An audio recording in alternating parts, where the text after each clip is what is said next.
अमल कर, तू यहाँ भी कामयाब रहेगा, वहां भी कामयाब रहेगा। सुभान अल्लाह, सुभान अल्लाह, वाह। ये है तो मंसूबे थे बच्चियों को अंग्रेजी कपड़े पहनाने के लिए। अल्लाह अकबर।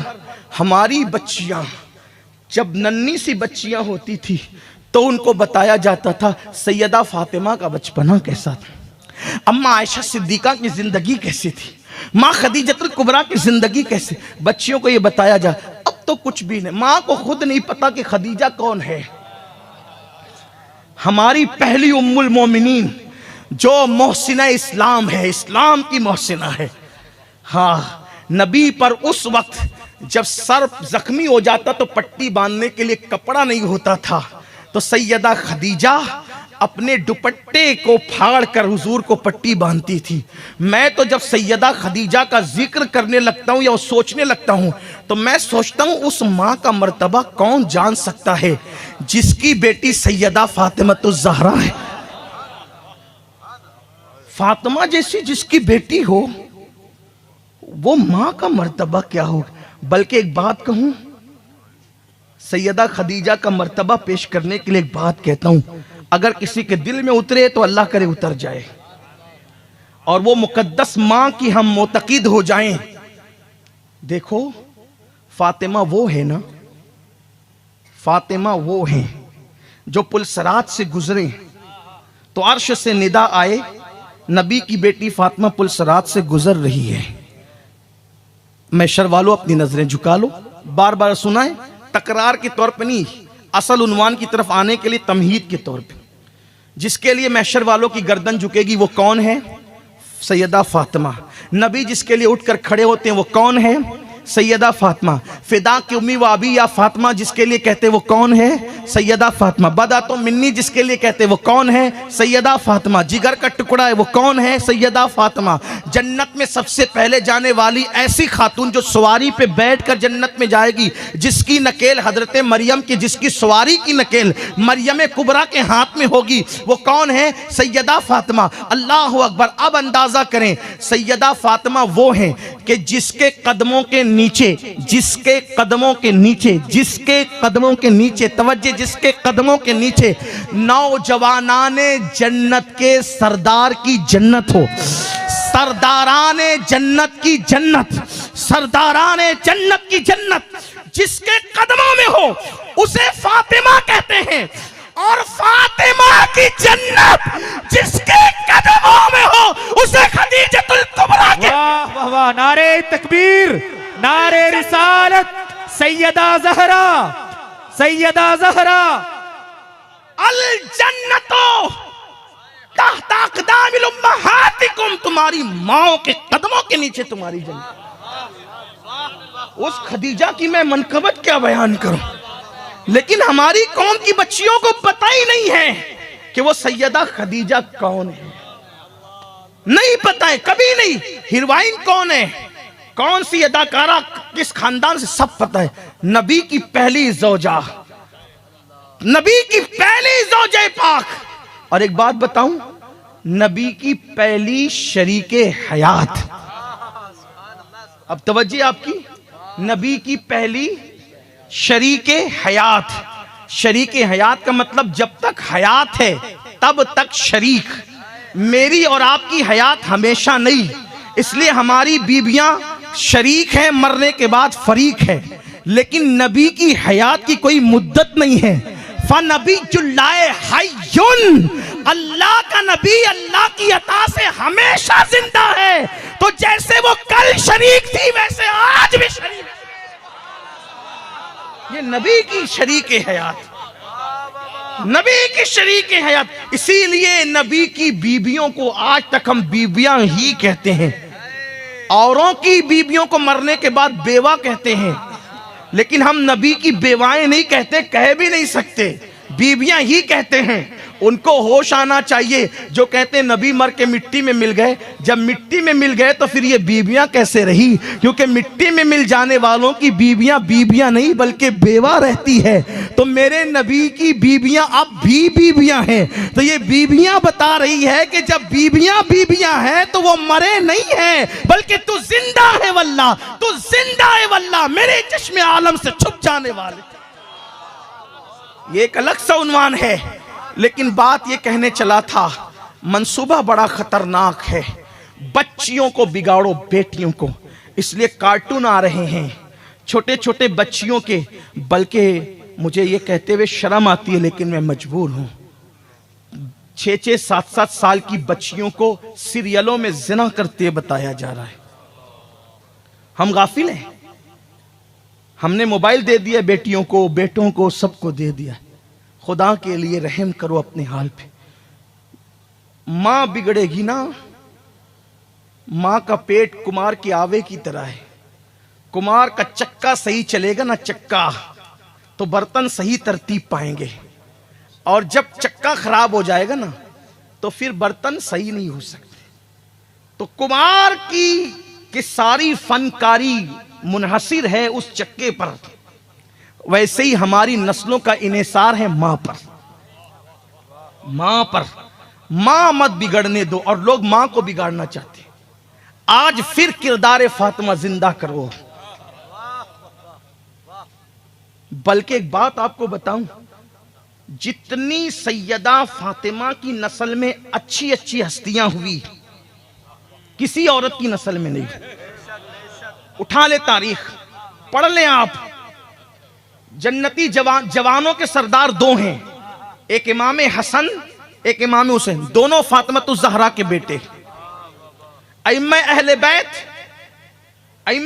बैत, उनके बाद अगर आप गिने तो 9 हैं, और वो सब 9 के 9 सैयदा फातिमा के बेटे। गौसियत कुबरा पर फाइज, जिसके हाथ से कयामत तक विलायत बटेगी, वो शेख अब्दुल कादिर जिलानी, वो भी सैयदा फातिमा के बेटे। हिंद के कुफरिस्तान में ईमान का नूर फैलाने वाला सैयदा फातिमा का बेटा। उजड़ी हुई दिल्ली को फिर से दुल्हन बनाने वाला निजामुद्दीन सैयदा फातिमा का बेटा। फासिकों फाजिरों को तहज्जुद गुजार बनाने वाला निजामुद्दीन महबूब इलाही सैयदा फातिमा का बेटा। उसके बाद दक्कन की उजड़ी हुई बस्तियों को ईमान के पौधों से गुलिस्ता बनाने वाला, बहार लाने वाला ख्वाजा बंदा नवाज के सुदराज सैयदा फातिमा का बेटा। अल्लाह के लिए सिमनान का तख्त छोड़कर हिंद में लोगों को ईमान की खैरात अता करने के लिए आने वाले मखदूम अशरफ जहांगीर सिमनानी सैयदा फातिमा का बेटा। आखिर में इमाम मेहंदी की शक्ल में आने वाले सैयदा फातिमा का बेटा। आखिर ये सैयदा फातिमा में ऐसी क्या चीज है? आका फरमाते मेरी बेटी फातिमा इतनी मुत्तकी है, उसने ऐसा तकवा इख्तियार किया, ऐसी परहेजगारी इख्तियार की कि अल्लाह ने उसके तकवा का सदका और खैरात कयामत तक उसकी नस्ल को अता कर दी। बल्कि चुने अल्लाह ताला ने ऐसे अचानक तो फैसला नहीं किया ना कि मैं बाद में कि उसको पैदा करूंगा, उसको जितनों को पैदा करना था सब फैसले उसके अजली है, पहले ही फैसले हुए। तो ये सब चुने हुए लोग जिनसे दीन को फायदा पहुंचना था, पहले ही फैसला हो गया कि पैदा कहां होंगे, सैयदा के घर में। बल्कि हैरत है कि गौसे पाक की विलादत से पहले सैयदा के घर में यह फैसला हो रहा है कि शेख अब्दुल कादिर जिलानी ने पैदा कहां होना है। एक दिन हुजूर तशरीफ लाए सैयदा के घर में, मेरे आका तशरीफ लाए। आने के बाद देखा कि उसी घर में छत के नीचे मौला अली है, सैयदा फातिमा है, इमाम हसन है, इमाम हुसैन है। 4 तन है, हुजूर आए 5 तन हो गए। ये 4 तन आए, 4 तन थे पहले से, हुजूर आए तो 5 तन हो गए, 5 तन हो गए। सरकार ने 4 तन पे नजर डाली, कैसे वो चेहरे थे। कभी कभी मैं देखता हूं चांद को, और एक मसल मशहूर है कि 4 चांद लग गए। कभी सुना आपने?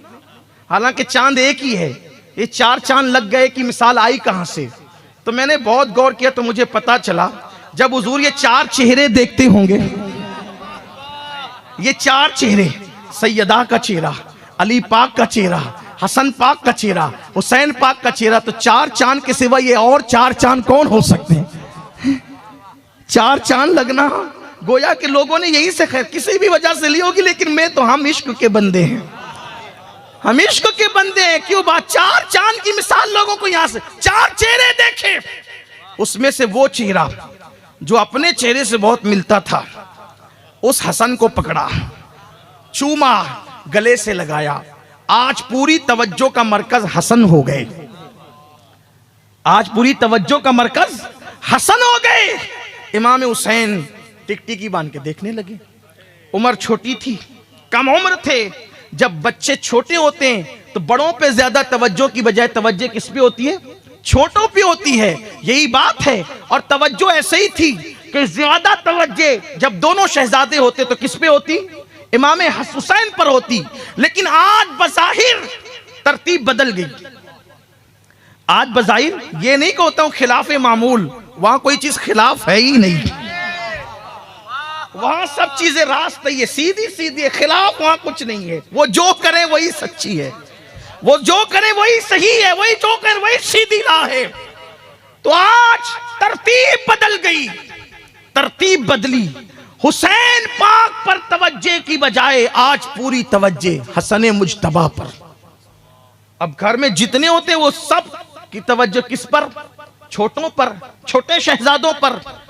सैयदा ने देखा कि हसन पाक पर पूरी तवज्जे, हुसैन पाक टिकटिकी बांध के आज देख रहे हैं। सैयदा ने कहा बाबा रोज तो ऐसा नहीं होता था, आज सारी तवज्जे हसन पर और मेरा हुसैन टिकटिकी बांध के देख रहा है। हुजूर ने कहा बेटी आज जिब्रील आए थे, आज जिब्रील आए थे और कहने लगे या रसूल अल्लाह, हसन की नस्ल में, हसन की नस्ल में एक के बाद एक 9 इमाम होंगे, 9, एक के बाद एक 9 इमाम होंगे। और हुसैन की नस्ल में एक के बाद एक 9 इमाम होंगे हुसैन की नस्ल में।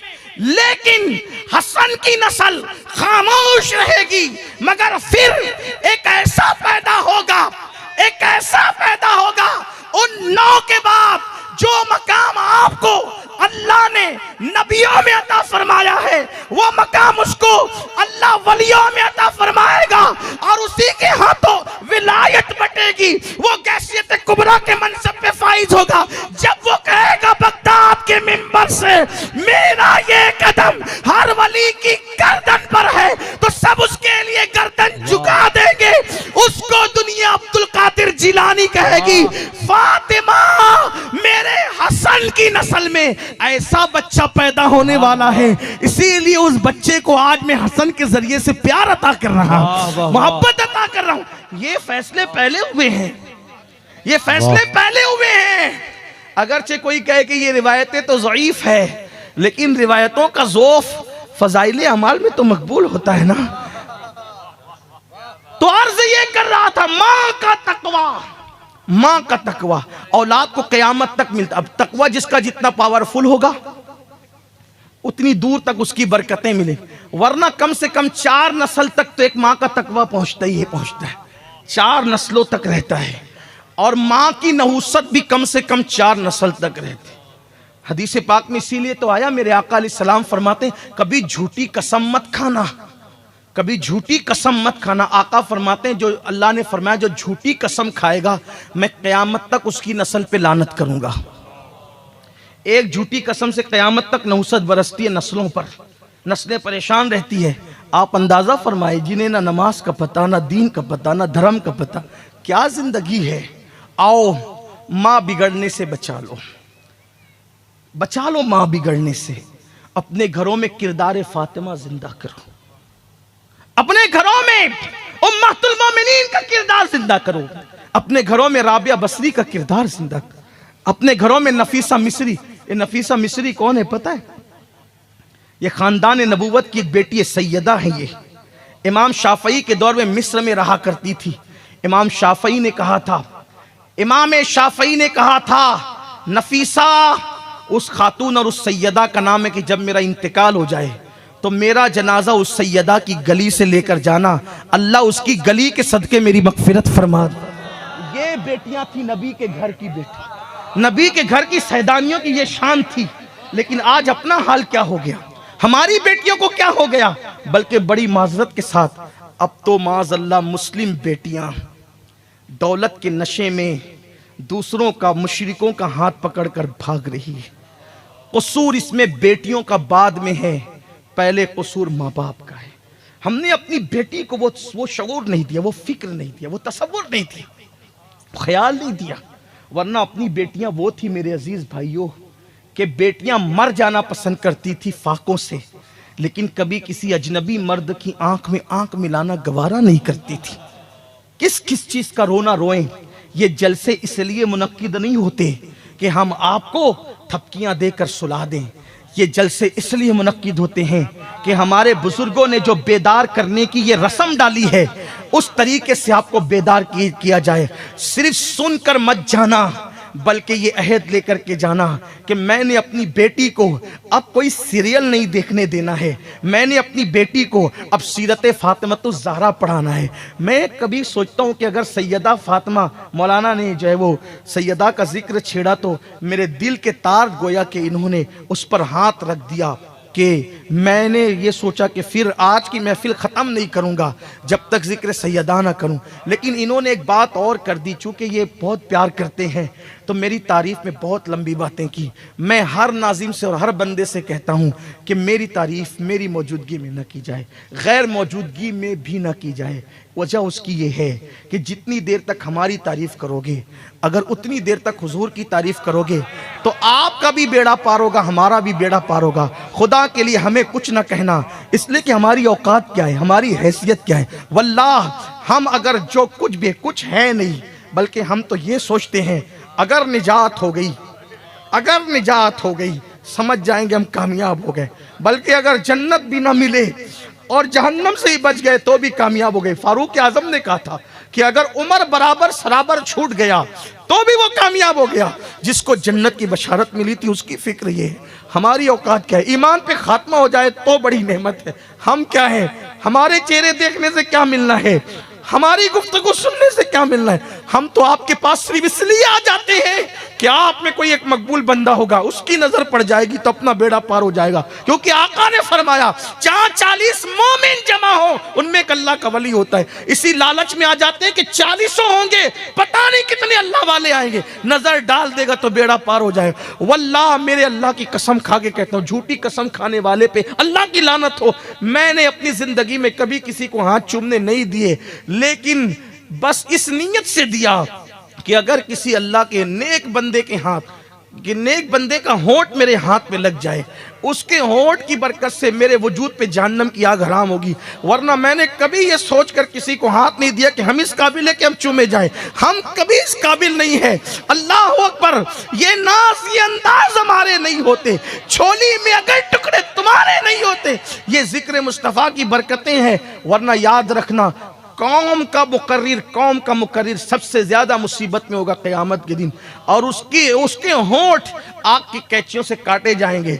उसकी आंतें पेट में, ये जो मोटे मोटे नजराने के सौदे होते हैं ना, और ये जो बड़ी बड़ी तकरीरें फन के तौर पे की जाती है ना, अल्लाह हम सब पे रहम फरमाए, देने वालों को भी मांगने वालों को भी। मैं बार बार इसका रोना रोता हूँ कि इमाम 1 महीने तक इमामत कर रहा है, 5-6 हज़ार से ज्यादा देने की तौफीक नहीं। वो जनाजे से लेकर के निकाह तक पढ़ाता है, नहीं देते कुछ उसको 5-6 हज़ार से ज्यादा। मुकर्रिर को 50-50 हज़ार तक देते हैं, नात खां को 50-50 हज़ार तक देते। जो कौम महीने महीने भर मेहनत करने वाले इमामों की खैर खाई न करे, बल्कि वकील को देख के उठ के खड़े होते हो, जज को देख के उठ के खड़े होते हो, डॉक्टर को देख के उठ के खड़े होते हो, और मौलाना को देख कर रास्ता बदल देते हो, ये कौम का हाल है। वो कौम कैसे तरक्की करेगी? जो इमाम तुम्हारी क़यादत करता है, तुम्हारी वकालत करता है अल्लाह की बारगाह में, उसकी नमाज की सही होने पे तुम्हारी नमाजें सही हो जाए, उसकी नमाज गलत होने की वजह से तुम्हारी नमाजें गलत हो जाए, उस इमाम की कदर नहीं है अपने पास। कौन अपने बच्चों को इमाम बनाने की कोशिश करेगा? खुदा के लिए निकलो गंदगी से। हमारी कोई तारीफ नहीं करना, हमारे नाम का कोई नारा नहीं लगना चाहिए, इसलिए कि हम कौन हैं। जिस दिन हमारा खात्मा ईमान पे होगा, उस दिन फिर कोई नारा लगाए तो लगाए, उस दिन कोई तारीफ करे तो करे, लेकिन बात नहीं करना इस तरह से। उन्होंने मोहब्बत में कह दिया, मैं दुआ कर रहा था अल्लाह इस बंदे के खुलूस के जुमलों को मेरे लिए दुआ बना दे और मुझे ऐसा बना दे जैसा ये कह रहा है। वरना अपनी औकात क्या है मेरे अजीज भाइयों? अगर उसने ऐबों पे पर्दे न डाले होते तो ना आप यहाँ बैठने के काबिल होते, ना मैं यहाँ बैठने के काबिल होता। अल्लाह हमारे हाल पे रहम फरमाए। ये मेरी और आपकी बात नहीं है। आप लोग सोचते हैं आजिज़ी कर रहे हैं, इंकिसारी कर रहे हैं। हज़रत इमाम जाफ़र सादिक, इमाम जाफ़र सादिक, जिसने जन्नत बेची है, वाकई बेची, जिसने जन्नत बेची है वाकई। ये आजकल तो सब कहानी किस्से हो गए जो हकीकत जन्नत बेचने वाले। जिनकी हम 12वीं 22वीं के कुंडे की न्यास करते हैं, जिन लोगों को बड़ा दर्द है इस कुंडे की न्यास पर भी बहुत दर्द है। क्यों हो रही कुंडे की न्यास है? तो शिया करते हैं, तो शिया करते हैं तो करते। शिया अहले बैत से मोहब्बत का नारा भी लगाते हैं, तो क्या हम नारा लगाना छोड़ दें? शिया या अली अल मदद कहता है, तो क्या हम छोड़ दें या अली अल मदद करें? वो सिद्दीक अकबर के बुग़्ज़ में कहता है या अली अल मदद, और हम मौला अली को सहाबा की मोहब्बत के साथ पुकारते हैं। दोनों में फर्क है, फर्क है। उनके दिल सिया हैं, हमारे दिलों को तो आकर देखो, हमारे सीनों में सहाबा की मोहब्बत है। और हम तो ये कहते हैं जिस सीने में अबू बकर उमर उस्मान की मोहब्बत नहीं, उसको या अली मदद का नारा लगाने की इजाजत है। या अली मदद का नारा उसी को फायदा देता है जिसके सीने में शेखैन की मोहब्बत हो, सहाबा की मोहब्बत हो। हम इस नारे के कायल हैं, और ये शिया करते हैं न्याज, तो क्या हम छोड़ दें? शिया कौन है? उनकी क्या औकात है? इन्नमल अमालु बिन्नियात, यहां भूल जाते हैं बुखारी की पहली हदीस। तो लोगों को कुंडे की न्यास से बड़ी लेकिन होने दीजिए यार तकलीफ, हम अपना काम करते नहीं, हम इश्क के बंदे हैं। इतना कहें कि शिया जो करते हैं वो अपने तौर पे करते हैं। पहली बात तो उनके यहाँ फातिहा होती नहीं है। फातिहा का तसव्वुर पूरी दुनिया में सिर्फ अहले सुन्नत के यहाँ है बस। ये जो मुरव्वजा फातिहा ना, इसका तवज्जुह सिर्फ अहले सुन्नत के यहाँ है और कहीं नहीं है। वो तो उसमें थूक भी डालें, क्या क्या डालें, अभी वो ये सब बात करने का